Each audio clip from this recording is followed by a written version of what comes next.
Welcome back. Today we are going to talk about the 5 B's of trauma, and what that refers to is that when trauma happens to a person, it has the potential to affect 5 different areas of that person.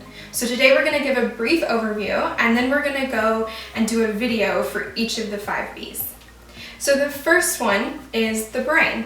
When a person experiences a traumatic event, it has the potential to actually change the brain structure and therefore how that person reacts and responds to the world around them.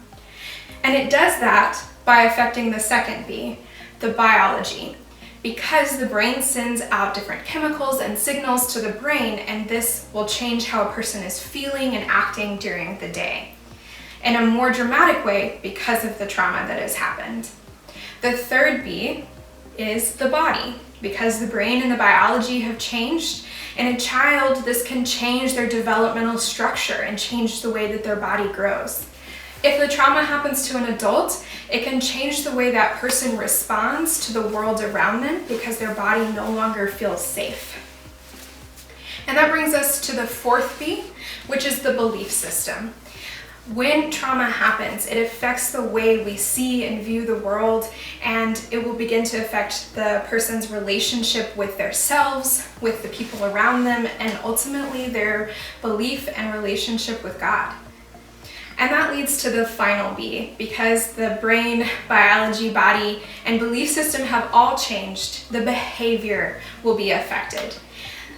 All right, because of the other 4, the brain, the biology, body, and belief system, a person will have to change their coping skills to deal with what's going on in their own body and mind as when they experience the world around them. And when someone has experienced trauma, often this can result in some really negative behavior patterns.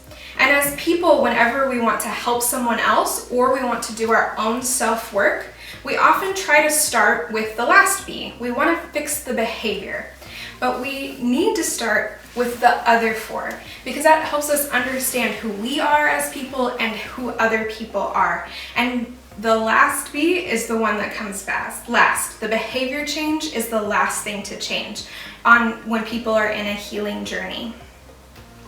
So if your family is struggling right now with the stress that's going on and you're seeing some negative coping skills in yourself or in your children, that's okay. That's just what's happening right now. And I encourage you, instead of trying to control that behavior in yourself or your people around you, to rather be curious and see what is going on behind that behavior.